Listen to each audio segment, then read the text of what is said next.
सिद्धेभ्यः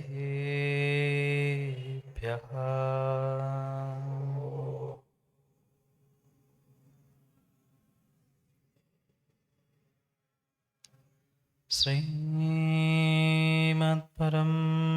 गम्भीर स्यादात्मोऽभिलाञ्छनम्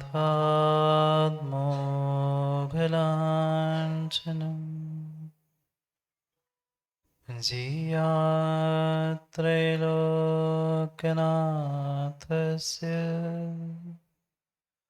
शासनं जिनशासनम्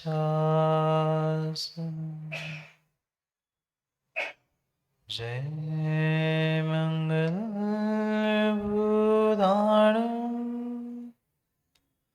विमलाणं नाणयध्वंसनमयारम्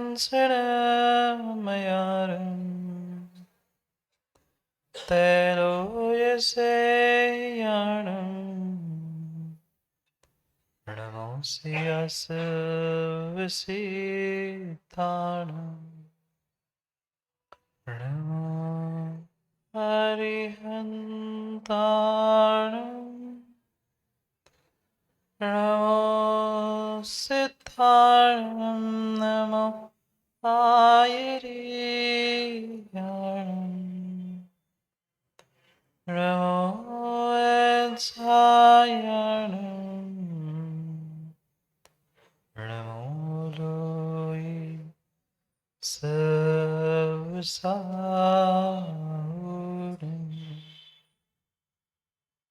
अनंत अनंत परम सिद्ध भगवान की 1008वीं आदिनाथ भगवान के परम पूज्य आचार्य भगवान कुंद कुंद स्वामी के परम पूज्य आचार्य भगवान गुरुवर विशुद्ध सागर जी महाराज सनातन जैन धर्म के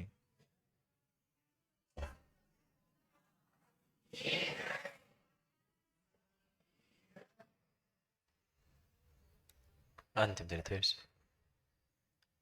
वर्धमान स्वामी के शासन में हम सभी विराजते और उनकी यह पावन पीयूष देशना हम सभी के लिए परम उपकारी। अनादिकाल से हमारी आत्मा में जो जन्म जरा और मृत्यु रूपी रोग लगे, उन रोगों का उपशमन करने वाली कोई परम औषधि है तो वह एकमात्र यह जिनवाणी। भव्यात्मा दशांगपुर नाम का एक नगर था और उस नगर के स्वामी का नाम वज्रकर्ण। अपने राज्य कारभार में अपने प्रजा का ध्यान रखने में वह निपुण था, पर कितना ही कुछ कर ले, जो किसी के अधीन होता है, किसी की आज्ञा में जिसको रहना पड़ता है, उसके लिए तो जीवन भर दुखी होता है। कहने के लिए राजा था, पर वह वज्रकर्ण राजा होने के बाद भी सिंहोदर नाम के राजा के अधीनस्थ छोटा राजा था। और मां, आप तो जानते ही हो, किसी की आज्ञा में किसी के वश में रहना कितना दुखदायक। वह भी उस सिंहोदर के आज्ञा में था और ये भी आप जानते हैं कि जब तक बेटा भी आज्ञा में है, बेटा भी माँ बाप की मानता है, तब तक माँ बाप उसे बेटा मानते हैं। और जैसे ही उसने माता पिता की आज्ञा की अवहेलना की, उसे बेटा भी मानने से माँ धुतकार देती है, दूर कर लेती। वज्रकर्ण एक दिन ऐसे ही घूमते घामते शिकार करने के लिए जंगल में पहुंचा और जंगल में वह घूमते घामते शिकार के पीछे दौड़ते दौड़ते बिल्कुल निर्जन स्थान पे पहुंचा। निर्जन स्थान पे तो पहुंचा, पर दूर से उसने देखा कि किसी एक वृक्ष के नीचे कोई बैठा है। वह विचार में पड़ गया कि ये निर्जन वन है, यहाँ हिंस्र प्राणी रहते हैं और ये कौन इंसान बैठा है ऐसा अकेला। घोड़े से उतरता है और पैदल पहुंचता है और देखता है, अरे ये तो कोई साधु, ये कोई बाबा है। धरती के देवता दिगंबर मुनिराज उस वृक्ष के नीचे ध्यानस्थ बैठे थे। उनका तप चल रहा था, ध्यान में तल्लीन थे। वह वज्रकर्ण वहां पहुंचता है और हाथ जोड़कर निवेदन करता है कि बाबा जी, गुरु जी, आप ऐसे निर्जन वन में अकेले क्यों बैठे? वे तो आंख मीचे ध्यान में बैठे थे। एक बार, दो बार, तीन बार जैसे उसने निवेदन किया, मुनिराज ने अपना मुनिराज ने अपना ध्यान खोलते हुए आंखें खोली, क्योंकि उनको भी भान था कि ये निकट भव्य जीव है। भले ही वर्तमान में मिथ्यात से आक्रांत डूबा है, पर हो ना हो, ये निकट समय में सम्यक दर्शन प्राप्त करने वाला भव्य जीव है। निर्ग्रंथ मुनिराज दया बुद्धि से, करुणा बुद्धि से अपने आत्म ध्यान का विसर्जन करते हुए उसको उपदेश देने के लिए आंख खोलकर समझाने लगे। पुनः पुनः वो पूछने लगा कि आप अकेले हैं यहाँ, आपको डर नहीं लगता? इतने सारे हिंस्र प्राणी कौन कब खा जाए, किसका क्या भरोसा। पर मुनिराज ने अपनी उस शीतल वाणी से उसे धर्म का स्वरूप समझाना प्रारंभ किया। धर्म क्या होता है, मुनिराज क्यों बना जाता है, आत्मा क्या होती है, वह उसकी भवितव्यता और उसकी योग्यता समझते हुए उसको धर्म का व्याख्यान समझा दिया। और उसको इतना समझाने पर जैन धर्म पर श्रद्धान उत्पन्न होने लगा। मुनिराज ने उसे समझाया कि आप जीवन में कुछ कर पाओ नहीं कर पाओ, कोई नियम लो नहीं लो, कोई त्याग करो नहीं करो, कोई व्रत उपवास करो नहीं करो, भगवान की पूजा पाठ करो नहीं करो, पर जीवन में एक काम कर लेना। वह राजा हाथ जोड़कर कहता है, गुरुदेव आज्ञा करे, आपकी आज्ञा का पालन होगा। मुनिराज ने कहा, आप सब काम छोड़कर सच्चे देव शास्त्र गुरु पर श्रद्धान करना सीखो। उसने कहा, वो कैसा होता है? सच्चे देव का, सच्चे गुरु का, सच्चे शास्त्र धर्म का मुझे तो स्वरूप ही नहीं पता। मैं तो आज तक जो हमारे पीढ़ी जात पूर्वज करते आए, परंपरा में चलता आया, मैं वही करता आया। मुनिराज ने उसे सच्चे वीतरागी धर्म का, वीतरागी प्रभु का, सबका स्वरूप बताया। यथार्थ स्वरूप बताते हुए उन्होंने समझाने का प्रयास किया कि आपके लिए वही इष्ट भगवान है, वही प्रभु है जो 18 दोषों से दूर होते। क्षुधा, तृष्णा आदि 18 दोषों का उन्होंने वर्णन किया। भगवान को कभी भूख नहीं लगती, लगती है? भले ही वर्तमान में कई सारे लोगों की कई सारी मान्यताएं तो हो सकती है, पर अरिहंत प्रभु, सिद्ध प्रभु कभी भी भोजन नहीं करते।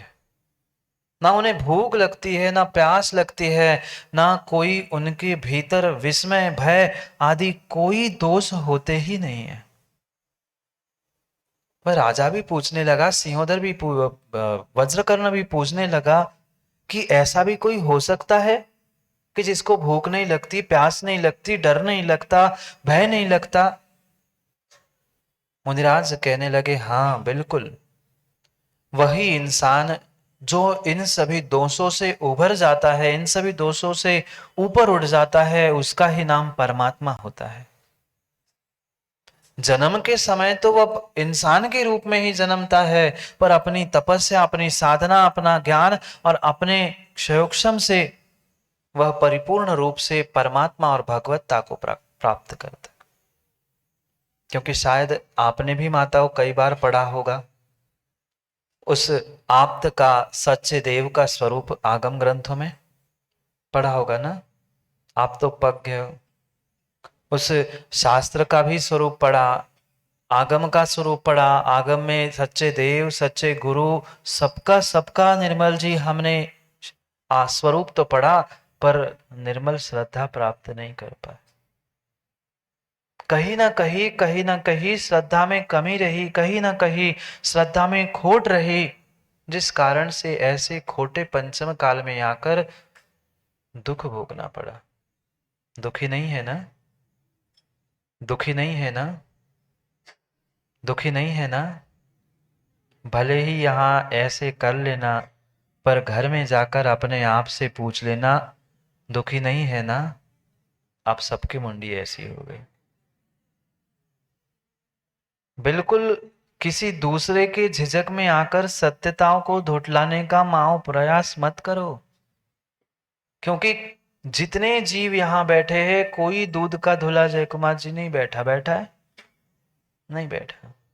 भले ही सबके सामने हम स्वीकार नहीं कर पाए, दूसरे को बता नहीं पाए कि हम दुखी है, पर अपने आप से कभी एकांत में पूछ लेना, राहुल जी दुखी नहीं है?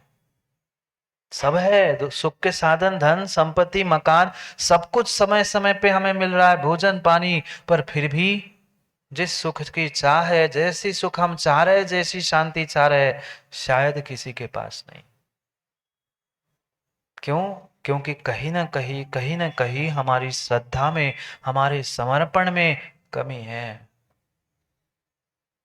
वे निर्ग्रंथ मुनिराज उस भव्य जीव को समझा रहे थे कि क्षुत पिपासा जरातंक जन्मांतक भयास्मया, न राग द्वेष, न उनमें राग न द्वेष न जन्म न मृत्यु, कोई किसी प्रकार का दोष बचा ही नहीं है। ऐसे हमारे वीतरागी प्रभु होते हैं। वो तो श्रद्धा से सुन रहा था, हाथ जोड़ रहा था, क्योंकि उसने पहली बार निर्ग्रंथ मुनिराज के दर्शन किए थे और उनका ऐसा आभा मंडल था, उनकी ऐसी वरगणाएं थी, वह अपने आप उनकी उस वचनों को सुनने के लिए मन लगा के बैठ गया। भले ही मिथ्यात से रचा पचा था, पर भद्र मिथ्या दृष्टि था, इसलिए निर्ग्रंथ के चरणों में हाथ जोड़कर बैठा था। निकट समय में अपनी भवितव्य का तो प्रकट करने वाला था, इसलिए तो मुनिराज ने अपना ध्यान छोड़कर, जो स्वपर उपकार में तल्लीन होते हैं, ऐसे वे स्वपर उपकारी निर्ग्रंथ मुनिराज ने अपना मौन, अपना ध्यान तोड़ दिया था। एक भव्य के उपकार के लिए वे अपने परम उपकार में लगे हुए उन आवश्यकों में से भी समय निकालकर आपके लिए उपदेश प्रदान करते, वो भी उपदेश दे रहे थे। हमारे अरहंत प्रभु, हमारे देवाधिदेव जो होते हैं, वे उन 18 दोषों से दूर होने के कारण वीतरागी कहलाते हैं। माँ याद है ना, कल 4 शब्द हमने समझने का प्रयास पुरुषार्थ किया था, देवाधिदेव, देव, अदेव और कुदेव। वह देवाधिदेव का स्वरूप समझा रहे थे मुनिराज, जो वीतरागी होते हैं, सर्वज्ञ होते हैं, हितोपदेशी होते हैं, ऐसे ही वे जो इन सब से, सब गुणों से युक्त होते हैं, ऐसे ही तुम्हारे लिए सच्चे देव होने चाहिए। अगर अगर किसी को तुम प्रणाम करो, किसी की विनय करो, किसी को नमस्कार करो, तो मात्र सच्चे देव, सच्चे गुरु, सच्चे शास्त्र और सच्चे धर्म, इसके अलावा कहीं तुम्हारा माथा नहीं टेकना चाहिए। ये शायद आप लोगों ने भी कई बार सुना होगा ना? नहीं सुना?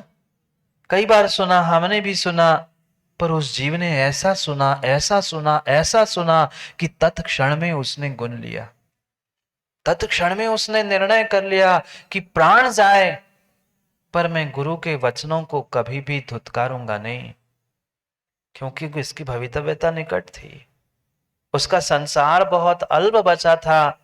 इसलिए उस वीतरागी गुरु की वाणी को सुनकर उसने वीतरागी प्रभु पर श्रद्धान करना प्रारंभ किया। जो इन दोषों से रागों से, द्वेषों से, भूख प्यास जन्म मृत्यु आदि एक एक दोषों से जो रहित हो चुके हैं, वे ही वीतरागी प्रभु होते हैं। और जैसे ही वह वीतरागता को प्रकट करते हैं, उनका ज्ञानातिशय भी प्रकट होता है। ज्ञानातिशय भी प्रकट होता है। आचार्य भगवान कुंद कुंद स्वामी उस अरिहंत प्रभु के अतिशयों को समझाते हुए कहते हैं, जो भाषातिशय, ज्ञानातिशय और पूजातिशय को प्राप्त है, वही हमारे लिए अरिहंत प्रभु है। इंद सदवंदियाणम तिहुवण हिद मधुर विशद वक्काणम अंतातीत गुणाणम नमो जिणाणम जिद भवाणम। एक नहीं, चार चार विशेषणों के साथ कुंद कुंद स्वामी उस पंचाशिका ग्रंथ में मंगलाचरण में ही कह रहे हैं, हमारे लिए तो वो जिनेन्द्र भगवान, हमारे लिए वही अरिहंत भगवान पूज्य है, जिनके सामने 100 इंद्र माथा टेकने पहुंचते हैं। जो दूसरे प्रकार के देव कल समझे ना, स्वर्गों के चतुर्निकाय के देव, उन 100 प्रकार के 100 जाति के इंद्र देव हमारे देवादिदेव अरहंत के सामने माथा टेकने आते। और आप कहां जाते? आप कहां जाते हैं? हम उन सेवकों के पास जाते हैं, उनकी सेवा उनकी पूजा करने के लिए। हमारे लिए तो 3 लोक के नाथ देवादिदेव अरिहंत मिले थे, पर हमें उन पे श्रद्धा नहीं है। उनकी सेवा करने वालों पर हमें श्रद्धा है, हम उनको भगवान मान के पूज रहे हैं। ये गृहीत मिथ्यात है। भूल मत करना, छेड़ाला में गृहीत मिथ्यात का व्याख्यान चल रहा है। छेड़ाला में गृहीत मिथ्यात का व्याख्यान चल रहा है, और उसमें भी सच्चे गुरु, सच्चे शास्त्र और सच्चे प्रभु के स्वरूप को समझकर हमें कुदेव, कुगुरु, कुशास्त्र, कुधर्म से दूर होने का उपदेश दिया जा रहा है। उपदेश तो कई बार हमने सुन लिया, कई बार माताओं छड़ाला पढ़ ली, याद भी होगी बहुत सारों को, पर कितना जीवन में अमल कर पाए?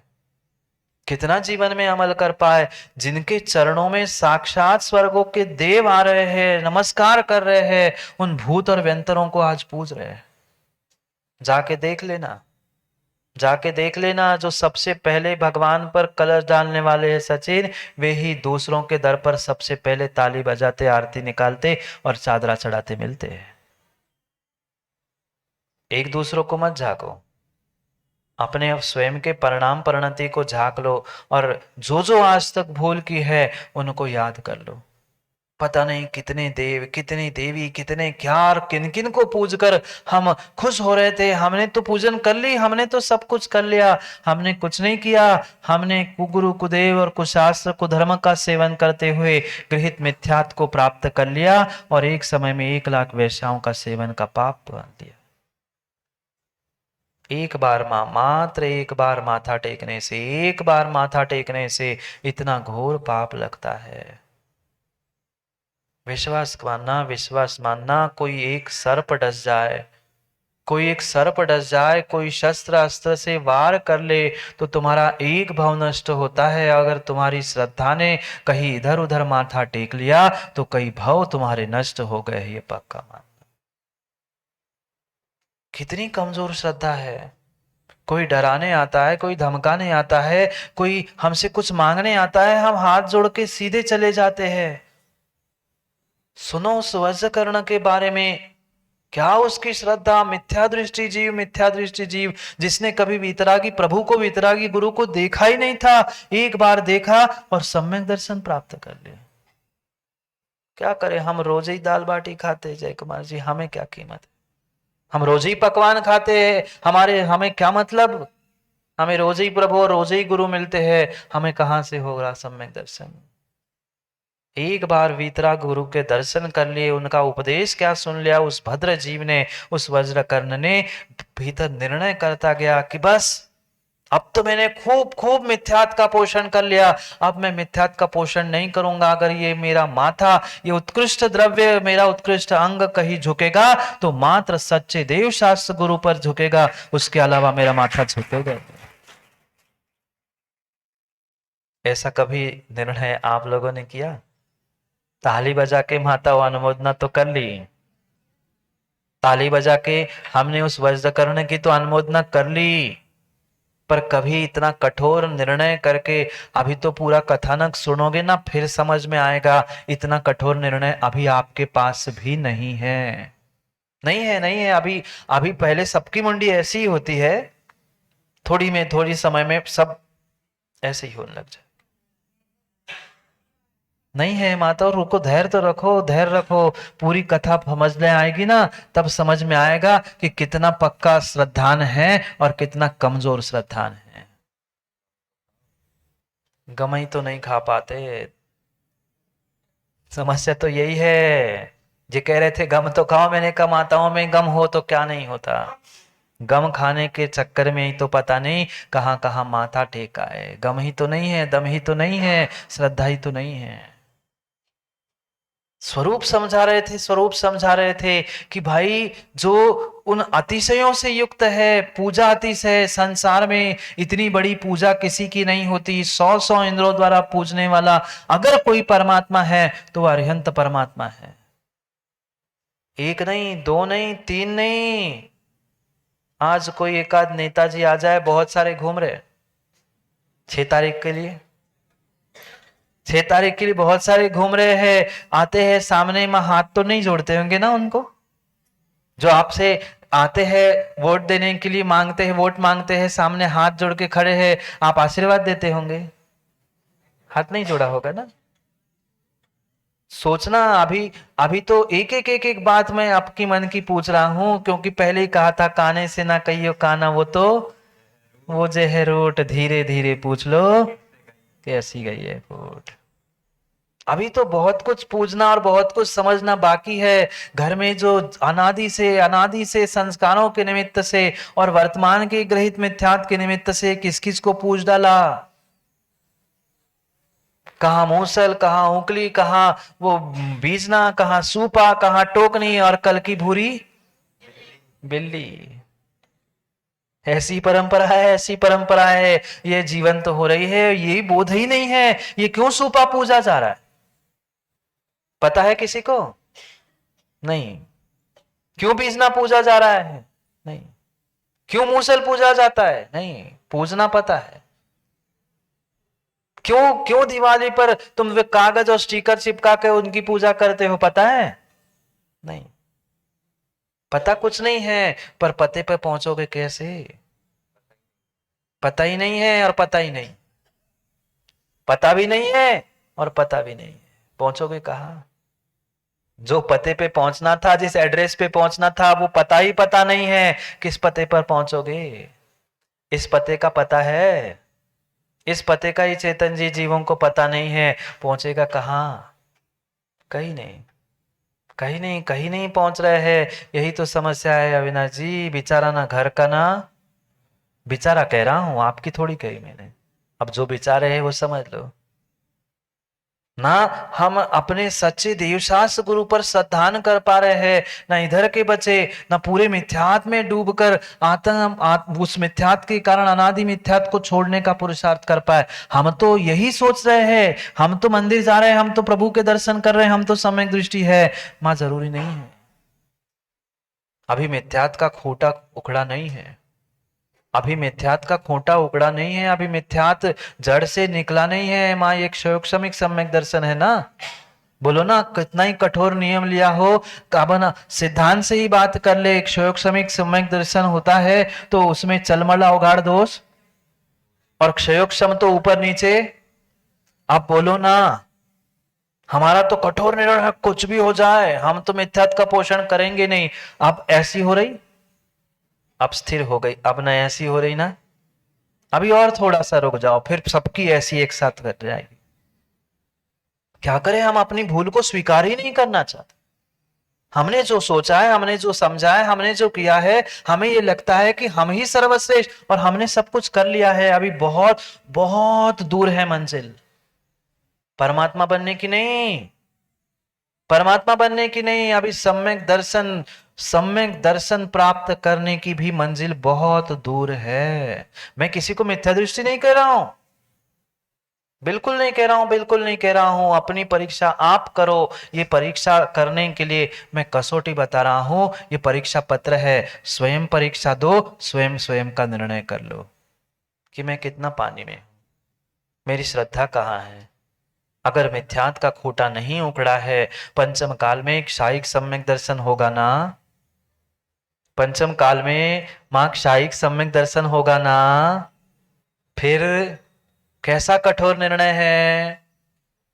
समय आता है, परिस्थिति आती है, बड़े से बड़े कठोर नियम लेने वाले भी झुकते हुए और बदलते हुए हमने देखे। अरे गुरु के सामने साक्षात नियम लेने वाले गुरु को तक गाली देते हुए हमने देखा है। अरे कोरोना में देखा, आप लोगों ने देखा हो नहीं देखा हो, मंदिर में घर में रखी हुई वे गुरु की और प्रभु की तस्वीरों को फेंक कर लोगों ने बाहर कर लिया। क्या किया धर्म ने, क्या किया मेरे भगवान ने, मेरे पति चली गए। अरे सत्य घटना कह रहा हूं ना, घर से फोटो तस्वीर जिनवाणी लोगों ने फेंक दी, हमारे पति को ले गए, इतना धर्म करते थे वे, कहां गए भगवान, कहां गए गुरु। वे ले गए थे मिलके, जो उन्होंने नियम लिया था, कभी मिथ्यात का पूजन नहीं करेंगे, कभी गुरु की देव शास्त्र गुरु की अभिनय नहीं करेंगे। कहां गया नियम, कहां गया नियम। सब कहने की बातें होती है, उतनी कठोरता उतनी मजबूती वर्तमान में हमारे भीतर श्रद्धा की नहीं है। मानना पड़ेगा, मानना पड़ेगा। जब सौ सौ इंद्र उस प्रभु के चरणों में आ रहे हैं और हम श्रद्धा नहीं कर पा रहे, स्वर्गों के देव आकर जिनको नमस्कार कर रहे हैं, उनको हम नमस्कार तो कर रहे हैं, पूजा पाठ सब कुछ कर रहे हैं, पर जितनी जितनी श्रद्धा समर्पण का हमें पुरुषार्थ करना चाहिए, वैसा पुरुषार्थ हम आज तक नहीं कर पाए। है श्रद्धा है, मैं ये भी नहीं कह रहा हूं कि मां श्रद्धा नहीं है, श्रद्धा है, पर अभी जो मिथ्यात का खूंटा गड़ा हुआ है ना, वह अभी पूर्ण रूप से उखड़ नहीं पाया। जैसे वह क्षयोक्षम भाव होते हैं, थोड़ा सा पानी हिल गया कि पुनः कर्म का उदय आ गया और जीव पुनः ग्रहित मिथ्यात में गया। कर्म के उदय से अग्रहित मिथ्यात था और पुनः पुनः उस ग्रहित मिथ्यात से और मजबूती और मजबूती और मजबूती कर रहे हैं उस मिथ्यात की। कितना कितना विपरीत श्रद्धान करते हुए जीव कहां कहां भटकता है। थोड़ा सा कष्ट, थोड़ा सा दुख, थोड़ी सी परेशानी आती है, जा पाए नहीं जा पाए, पर भीतर तो यही लगता है कि अरे हमने तो नियम ले लिया है, पर वहां जाते तो शायद काम बन जाता, उनका बन गया, इनका बन गया, उनका हो गया, मेरा भी हो जाता। ये जो भी काम बन रहे हैं कहीं अन्यत्र जाने से नहीं बन रहे हैं, वे जीव के भीतर के पुण्य पाप के उदय से ही हो रहे हैं। तुम प्रभु के पास जाके काम नहीं हो रहा है, मतलब तीव्र पाप का उदय है, और दूसरा अन्य कुछ स्थानों पर पहुंचकर उसका काम बन रहा है, उसकी तीव्र पुण्य का उदय है, तुम्हारे पाप का उदय है। पर ये महाराज यहाँ बैठे बैठे तो समझ में आता है, क्यों माता?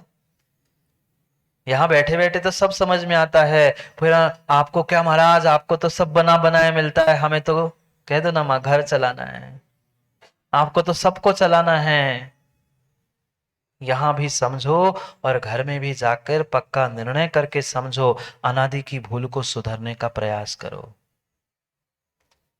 उन गुरु ने समझाया, अरहंत प्रभु का स्वरूप 100 इंद्र आकर पूछते हैं, वो भी विचार करने लगा कि कौन से ऐसे भगवान हैं कि जिनके सामने 100 इंद्र, स्वर्गों के देव, चक्रवर्ती, शेर आदि सब पहुंचते हैं।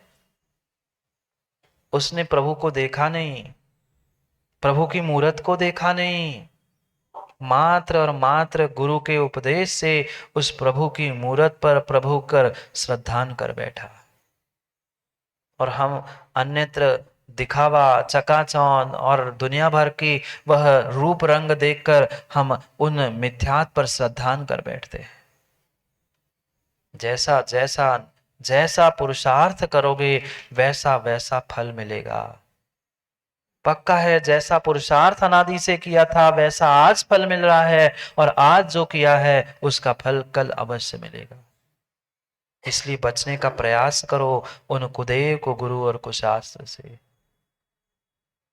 गुरु ने समझाया, वह वीतरागी पूजातिशय से युक्त 100 इंद्रों द्वारा पूजने वाले 718 महाभाषा में जो अपने दिव्य वचनों के द्वारा बिना मुख खोले जीवी को, सभी जीवों को कल्याण का मार्ग बताने वाले हैं, ऐसे हमारे वे हितोपदेशी, सर्वज्ञ और वीतरागी अरिहंत प्रभु होते हैं।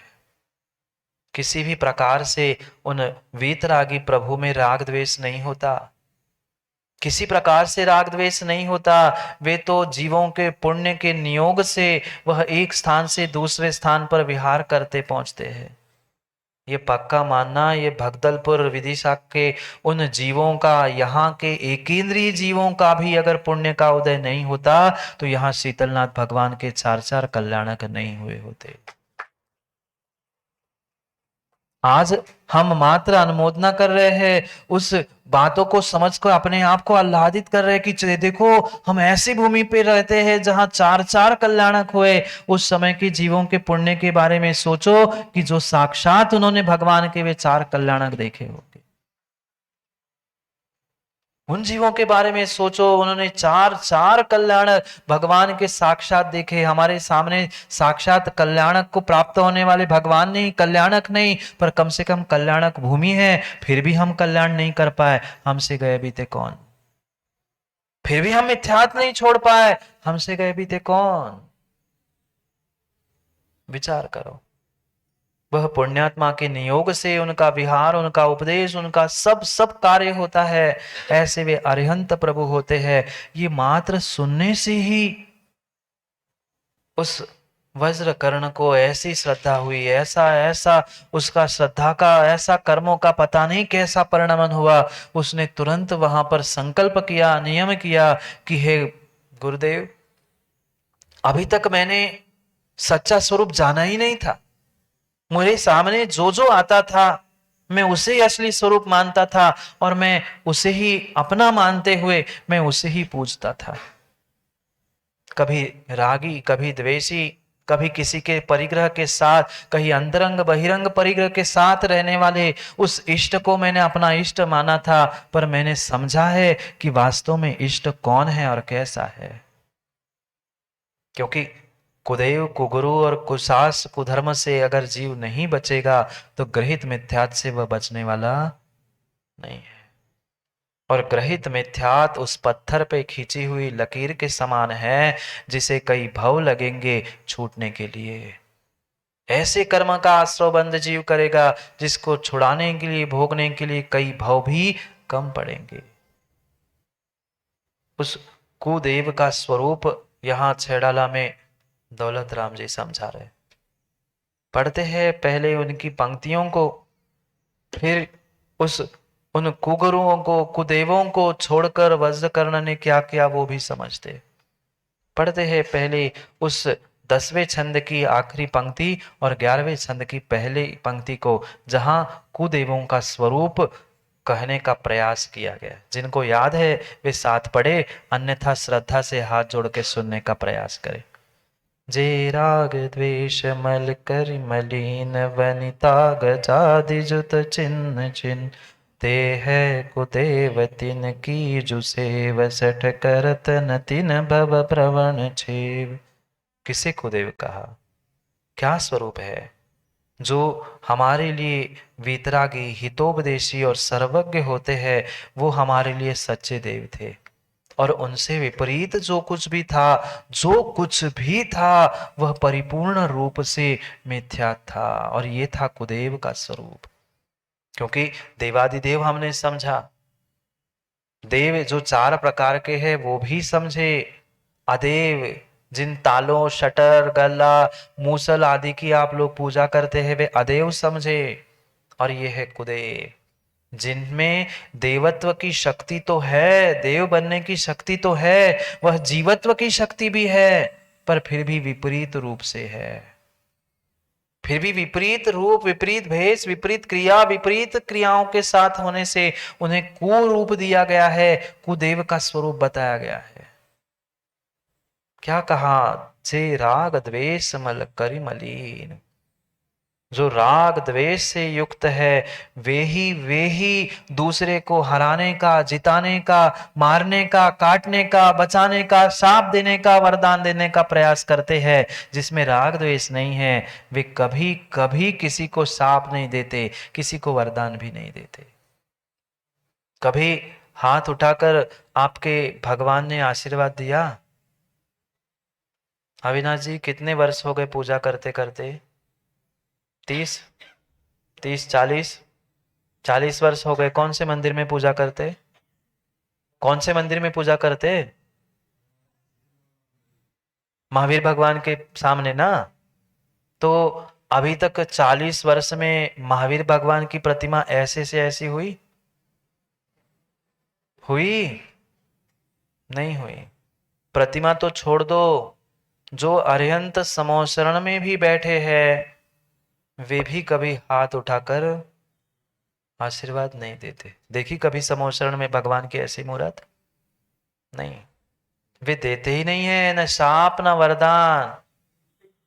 वे देखते तक नहीं है। तुम कह जाओ उन तुम्हें उत्तर तो मिलता जाएगा, तुम्हारी जिज्ञासा, तुम्हारा भ्रम सब कुछ मिटेगा, पर वे को ना कहते हैं, ना देखते हैं, ना बोलते हैं, क्योंकि राग द्वेष से रहित है, वीतरागी है, वीतरागी है। और आज हम तनक से अपने इच्छाओं के पीछे कहां, किस किस बाबा के पास और किन किन के पास जाकर क्या कुछ नहीं कराते। मां ये समझना, ये कोई बाबा संस्कृति नहीं है। ये वीतरागी धर्म और वीतरागी प्रभु, वीतरागी गुरु की ही ये संस्कृति है। किन दुन बाहर के बाबाओं के चक्कर में हम पड़े हैं। ये झाड़ रहा है, ये फूक रहा है, ये मंत्र दे रहा है, ये कर रहा है। क्या करोगे? पुण्य का उदय नहीं है तो ये कुछ भी साथ नहीं देगा, और पुण्य का उदय है तो अपने आप सब काम बन जाएगा। पर जीव नहीं समझता, नहीं समझता। जैसे ही पाप का उदय आता है, तीव्र तीव्र पाप का उदय आता है, जीव विपरीत से विपरीत, विपरीत से विपरीत, विपरीत से विपरीत कार्य करने में उलझता है। जानता है मैं गलत कर रहा हूं, बिल्कुल सोचता है मुझे छोड़ना है, छोड़ना है, पर छोड़ नहीं पाता। अपने श्रद्धा को, अपने कार्यों को वह व्यवस्थित कर ही नहीं पाता, क्योंकि तीव्रतम पाप का उदय चल रहा है। जे राग द्वेष मल करी मलीन, राग द्वेष रूपी भूख प्यास जन्म जरा आदि आदि मलों से युक्त है, वे कभी वीतरागी हो नहीं सकते। और वीतरागी नहीं है तो हमारे लिए इष्ट सच्चे देव हो नहीं सकते, नहीं हो सकते, नहीं हो सकते। वनिता गजादि जो चिन्ह चिन्ह, शस्त्र अस्त्र श्री बालक पुरुष, पता नहीं कितने संग परिग्रह को साथ लेकर अपने आप को प्रभु, अपने आप को गुरु कह रहे हैं। नहीं हो सकते, नहीं हो सकते। जो दूसरों को डरा रहा है, दूसरों से डर रहा है, वो कैसा परमात्मा? वो कैसा परमात्मा? नो, ना स्वयं डरता है ना दूसरों को डराता है, वो तो अपने आप में लीन होता है, वही सच्चा परमात्मा होता है। कौन डराएगा, कौन डरेगा? वही डरता और वही डराता है। वही दूसरों से डरता है जो दूसरों को डराना चाहता है, और वही दूसरों को डराता है जो स्वयं डरता है। जो स्वयं ही नहीं डरता वो दूसरों को डराता नहीं, उसका कोई शस्त्र अस्त्र गदा लेने की आवश्यकता ही नहीं, नहीं है। ये कुदैव का स्वरूप है। पर ये भी समझना, ये भी समझना, यहाँ पंडित दौलत राम जी ने स्वर्गों के देवों को स्वीकार नहीं किया। वे तो चतुर्निकाय के देव है, उनके हाथ में शस्त्र अस्त्र आदि आदि होने से वे सभी के सभी मिथ्या दृष्टि हो जरूरी नहीं है। शस्त्र अस्त्र होने के बाद भी जीव सम्यक दृष्टि हो सकता है। मानते हो क्या चेतन जी? शस्त्र अस्त्र लेकर लड़ाई करने वाला जीव भी वह सम्यक दृष्टि हो सकता है। माताओं मानते हो क्या? सामान्य सम्यक दृष्टि नहीं, क्षायिक सम्यक दृष्टि जीव भी शस्त्र अस्त्र हाथ में लेता है। कौन थे चक्रवर्ती? कौन चक्रवर्ती थे जानते हैं? फिर क्यों एकांत से हम ऐसे कहते हैं कि नहीं उनके हाथ में तो शस्त्र अस्त्र है, वो तो मिथ्या दृष्टि। भाई किस कारण से हाथ में शस्त्र अस्त्र उठाए है, उसका स्वरूप क्या है, ये समझने की आवश्यकता है। जहां स्वरूप विपर्यास है वही मिथ्यात है। कल सामान्य भाषा में समझाने का प्रयास किया था, याद है मां? जो जैसा नहीं है उसको वैसा मानना ये मिथ्यात है।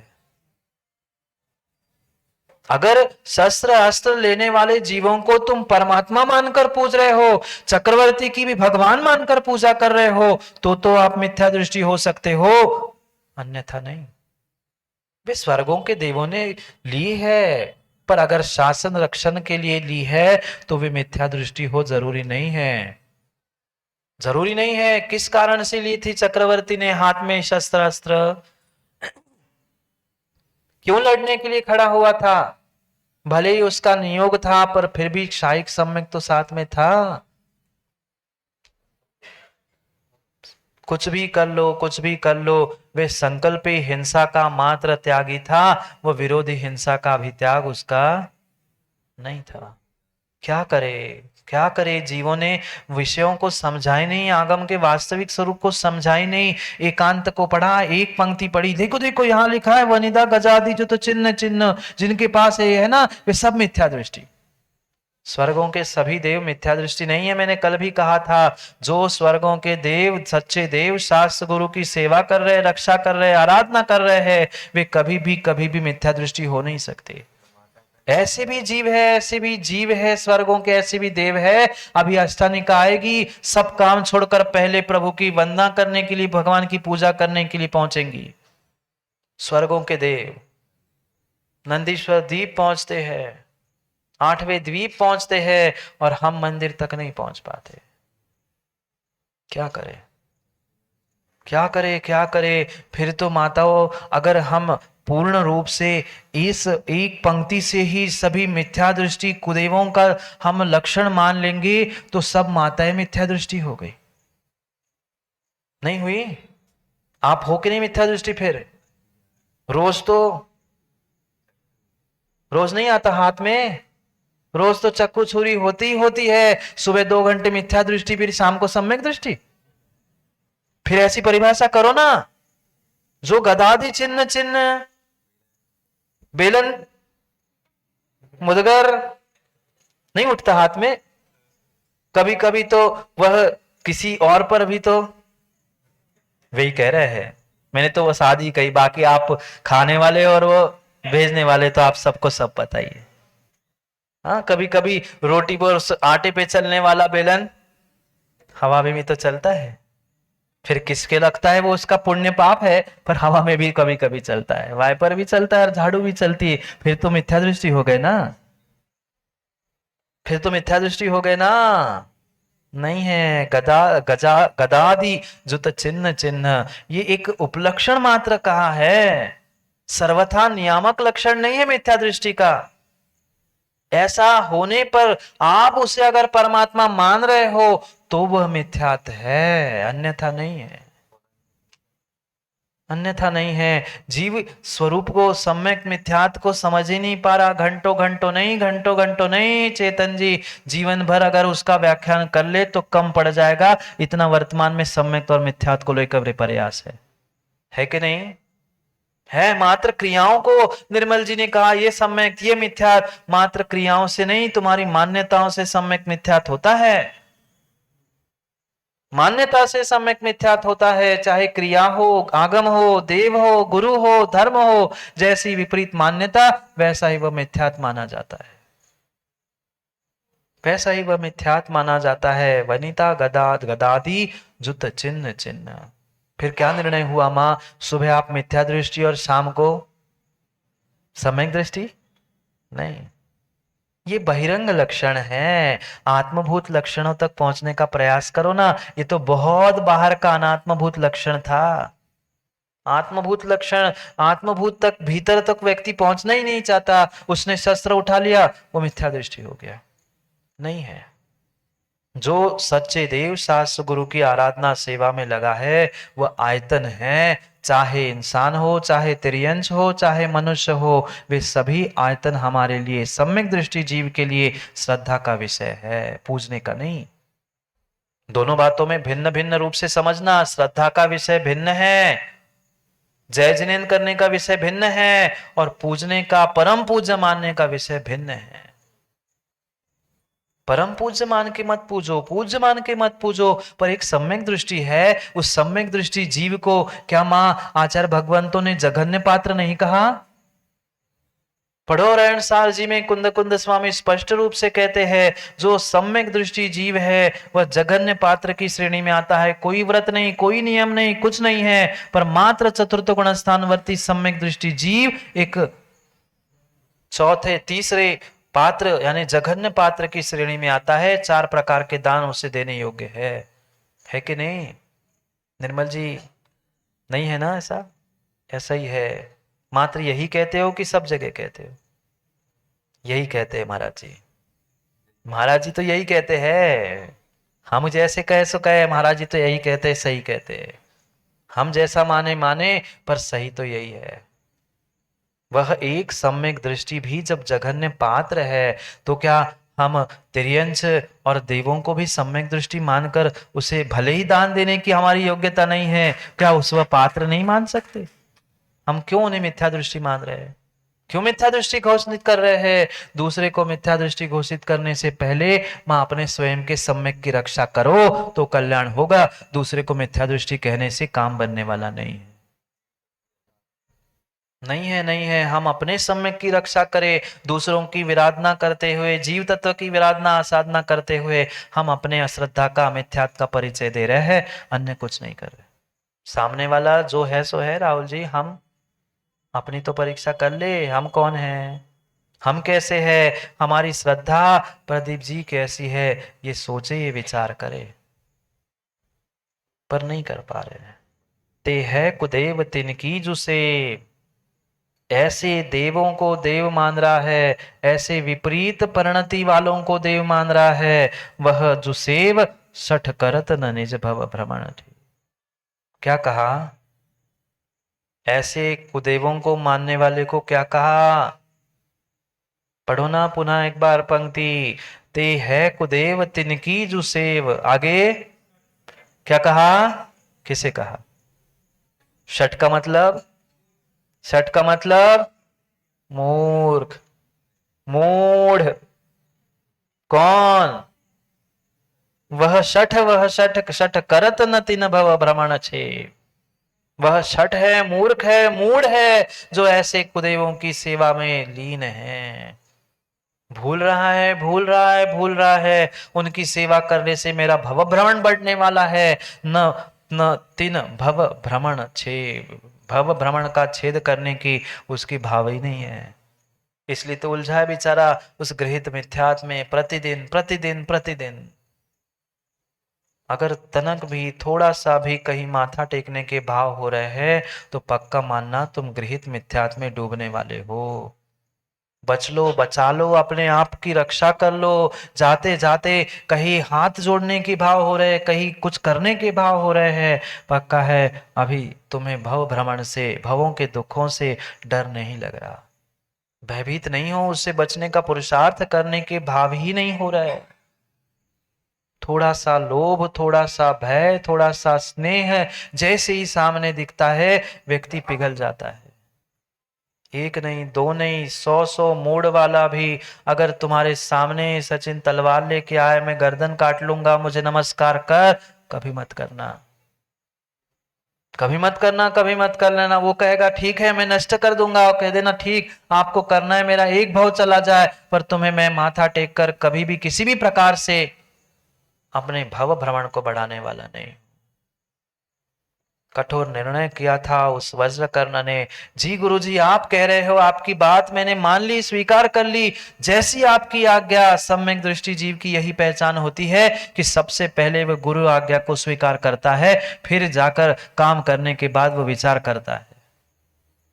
मात्र पहली बार दर्शन किए, उपदेश सुना, उस वज्रकर्ण ने निर्णय कर लिया बस बहुत हो गया मिथ्यात्व के कारण से संसार में भ्रमण करना। आज से गुरुजी मैं संकल्प करता हूं कि किसी कुदेव, कुदगुरु, कुशास्त्र या किसी को भी मैं माथा नहीं टेकूंगा, हाथ नहीं जोड़ूंगा। आज सच्चे देव, शास्त्र और गुरु के अलावा मैं कहीं हाथ जोड़कर अभिवादन करूंगा ही नहीं। नियम लेके वो तो चला गया, नियम लेके वो तो चला गया, पर व्यापार था, काम था, राजा था, दूसरों के पास पहुंचना भी था। उसने सोचा मैंने नियम लिया है, अब मैं उस सिंहोदर राजा के अधीनस्थ हूं, उसका सेवक हूं, मुझे उसकी आज्ञा का पालन करना पड़ेगा, समय समय पे उसके पास जाना पड़ेगा, उसको अभिवादन करना पड़ेगा, फिर मेरा नियम टूट जाएगा। मैं कैसे उसे अभिवादन करूं? पर वो भी जरूरी है, वो भी जरूरी है। अभिवादन नहीं करूंगा तो राज्य कैसे संभालूंगा? उसने सोचा, विचार किया, बहुत विचार किया। भद्र तो था ही, सम्यक दृष्टि भी बन गया था। उसने निर्णय किया और एक मुनिसुब्रत नाथ भगवान की प्रतिमा की आकार वाली अंगूठी को बनाकर उसने अपने हाथ में पहन ली। क्या पहन लिया? अंगूठी तो पहन ली, पर अंगूठी पर मुनिसुरत नाथ भगवान के चिन्ह सहित उस प्रतिमा को अंकित कर लिया। और जब भी हाथ जोड़ता पहले उस अंगूठी को सामने करता और सामने हाथ जोड़ता। किसको नमस्कार किया? मां, ऐसी श्रद्धा है? कितनी अंगूठी है बताओ? नहीं है, नहीं है, नहीं है, उतनी श्रद्धा नहीं है। कहाँ कहाँ मुनि सूरतनाथ भगवान, कहाँ उनका मुनि सूरतनाथ भगवान का चिन्ह आज उस कछुए को लोग देव मान के पूज रहे हैं। हाँ सही तो कह रहे हैं, अंगूठी कछुए की पहन। पूछा मैंने एक युवा से कि भाई ये कछुआ क्यों पहना है? वो कह रहे महाराज जी मुनि सूरतनाथ भगवान का चिन्ह है ना, इसलिए पहना है। मैंने कहा काय को झूठ बोल रहे भैया, हम ही बना रहे थे, हम ही बना रहे। मुनि सूरतनाथ भगवान का निकल शेर का भी, ये शेर को पहन लो ना, फिर तो महावीर भगवान वर्तमान शासन नायक थे। बैल का पहन लो, नहीं वो तो हमें कछुआ ही चाहिए। कैसे पागल हो रहे लोग, कैसे पागल हो रहे, उस त्रियंश को देव मान के पूछ रहे। रखे कितने कितने सारे उस दुकान और पता नहीं कहाँ कहाँ कांच के उसमें रखे, पानी भरते और कहते इच्छा मांग लो, पानी सूख गया, तुम्हारी इच्छा पूरी हो गई। हाँ ऐसा ही है। घर में रखे होंगे कछुए, नहीं रखे? रखे। मैंने इसलिए नहीं बताया रखने के लिए, नहीं तो कहो महाराज ने अच्छी बताई, हम भी घर जाके रख ले। हाँ, विपरीत करने वाले बहुत ज्यादा लोग हैं। आगम की वाणी का ऐसे ही तो विपर्यास किया, भगवान ने कुछ दूसरे अभिप्राय से कहा, आगम व्यक्ति ने अपने अपने अभिप्राय से उसे ग्रहण कर लिया। लाने के लिए नहीं कह रहा हूं। कई सारों ने तो जिंदा कछुए पाल लिए अपने पानी के टंकियों में रखे। जाके देख लो, हम तो पूरे देश घूम के आए। सोने के, चांदी के, हीरे जवाहरात के वे कछुए बनकर कहीं अंगूठी में, कहीं कहीं पाल के रखे। वे देव नहीं है, वे देव नहीं है, वे देव नहीं है। उन्होंने तो, वह वज्रकर्ण ने तो उपचार से वहां प्रतिमा को स्थापित करते हुए अपने सम्यक में दोष ना लगे इसलिए प्रयास किया था। और तुम तो साक्षात वो पता नहीं कितने सारे क्या क्या पहनकर और कहां कहां माथा टेक कर अपने सम्यक में दोष लगा रहे। इतना ही शौक है सभी भगवान के चिन्ह पहनने का, तो युवाओं से कह दो एक आध सुअर की भी अंगूठी बना लेना, सुअर के चिन्ह की, और पहन लो। वो नहीं पहनना। हमें मतलब जितना है उससे। कहां हम मिथ्यात्व में डूब रहे हैं, कहां कुरीतियों में डूब रहे हैं, पता ही नहीं। नहीं समझ पा रहे हैं। एक क्षण के मिथ्यात्व के पीछे आप कई भव बिगाड़ रहे हो, ये भूल मत कर लेना। यहाँ तो समंत भद्र स्वामी कह रहे हैं भयाशा स्नेह लोभास्य कुदेवागम लिंगिनाम। भय स्नेह, किसी लोभ के कारण भी, आज तो लोभ दिख जाए, पैसे दिख जाए, व्यक्ति धर्म क्या, गुरु क्या, पिता को भी छोड़ने के लिए तैयार है। देख लो जाके बड़े बड़े शहरों में ऐसी स्थिति है। वे धर्म, कल भी मैंने बताया था कि उनने धर्मांतर कर लिया, किसी ने भय के निमित्त से, किसी ने लोभ के पीछे और किसी ने स्नेह के पीछे। सम्यक दृष्टि जीव कभी कभी अपनी श्रद्धा से नहीं हटता, नहीं हटता। उस वज्र करने की बात भी लोगों ने समझ ली। अच्छे करने वालों के लिए आग लगाने वाले तो मिलते ही है, नहीं मिलते? कान भरने वाले बहुत सारे मिलते हैं। उस सिंहोदर राजा के जाके किसी ने कान भर लिए। आप किसो अपना, किसे अपना कह रहे, किसे अपना कह रहे, किसे अपना कह रहे हैं? वो कभी आज तक आपको नमस्कार, उसने कभी आज तक आपको नमस्कार किया ही नहीं। सिंहोदर भी सोचता है, सिंहोदर भी सोचता है ऐसा सही में है क्या? राजा तो राजा था, राजा तो राजा ही था, बेचारा कच्चे कान का था, किसी ने कुछ कह दिया और उसने वो मान लिया। संसार में ऐसे बहुत सारे सौरभ जीव होते हैं जो तुरंत कान खाते हैं। ऐसे लोगों से बचना चाहिए, ऐसे लोगों से दूर रहना चाहिए। कोई किसी की अच्छाई नहीं देखना चाहता, कोई किसी की अच्छाई नहीं देखना चाहता। थोड़ी सी अच्छाई की, जाके कान में डस ली। हाँ, मच्छर तो बाद में डसते हैं, देखा क्या? मच्छर तो बता के डसते हैं, गूं करके फिर काटते हैं। और एक कान काटने वाले, डसने वाले तो तुरंत आके डस लिए, अब पूरे सर्वांग में जहर फैल गया। अब पूरी जिंदगी भर वही सो, ऐसा क्यों हुआ, ऐसा क्यों हुआ? वो सिंहोदर भी बेचारा कान के डसा बीमार पड़ गया। उसने निर्णय कर लिया, अब तो मैं उसे देख लूंगा। मैं इतना बड़ा राजा, वो मेरी आज्ञा में रहने वाला सेवक, और मुझे नमस्कार नहीं करता। बुलाओ उसको। उसको बुलाने की आज्ञा दे दी। उसको कुछ पता ही नहीं वज्रकर्ण को की बात क्या है, किस लिए राजा ने बुलाया है। वो तो बेचारा राजा की आज्ञा मानकर चलने लगा। आगे कुछ अपने महल से नीचे उतरकर वह तैयारी करके जाने ही वाला था। उतने में दौड़ते दौड़ते एक व्यक्ति आया और धीरे से उस राजा वज्रकर्ण के कान तक पहुंचता है और कहता है, एक एक मिनट का समय चाहिए, बस कुछ अच्छी बात आपसे कहना चाहता हूं। होता क्यों? बोलो, ऐसे दौड़ते भागते ऐसे पसीना लथपथ होके क्यों आए? वो कहता है, अभय दान चाहिए। वो कहता ठीक है, दे दिया अभय दान, बोलो तो। वो कहता है, आपको सिंहोदर ने मिलने के लिए नहीं, मारने के लिए बुलाया है। वो कहता है, हाँ, मैं तो उसके अधीनस्थ हूं, मैंने क्या बिगाड़ा? उसने पूरी हकीकत बताई, ऐसा ऐसा है, उसको आपका राज पता चल चुका है, आप उसे नमस्कार नहीं करते, इसलिए वो आपको मारने के लिए बुला रहा है, आप वहां ना जाए।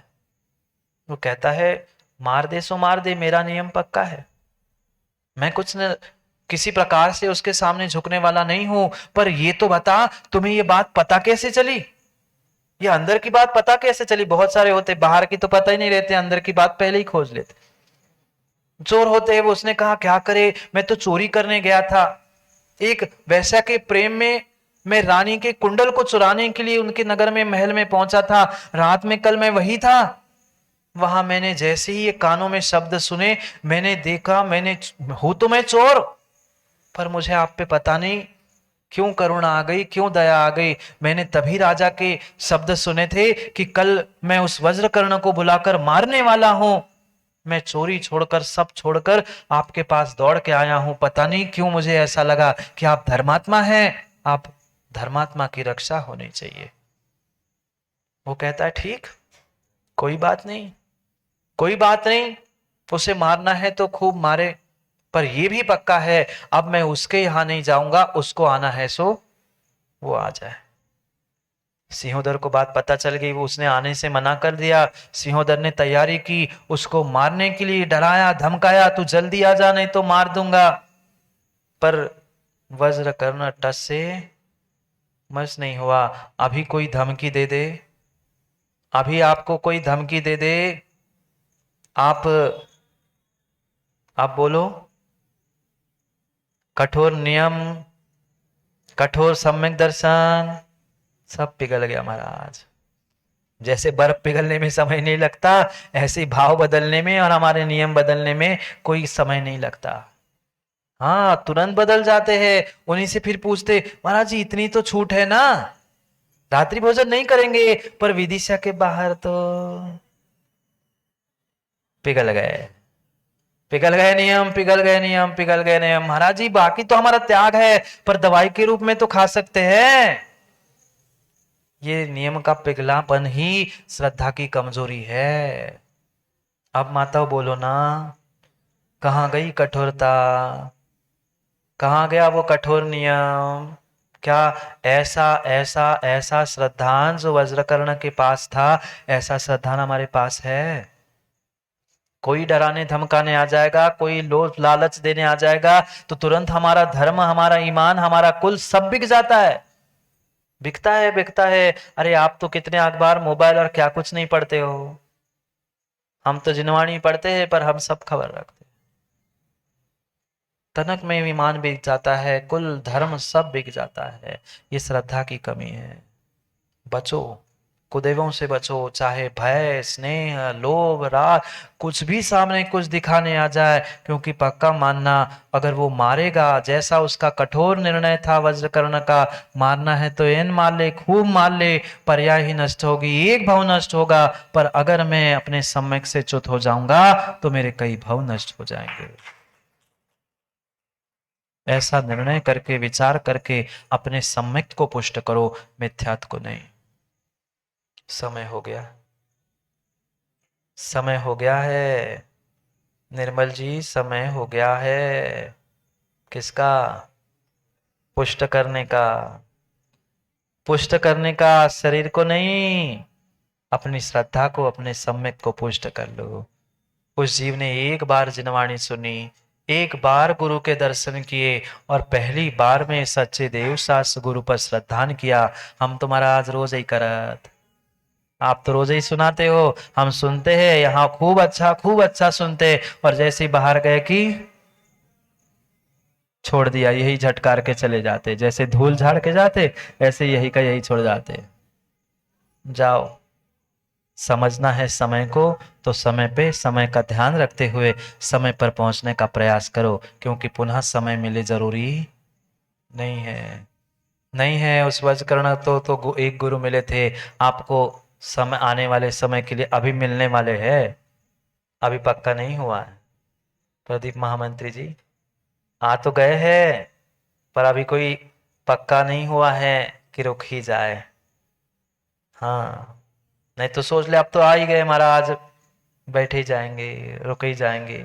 अभी काफी समय है, अभी काफी समय है, निर्णय कर लो। समय को समझना है तो समय देना पड़ेगा।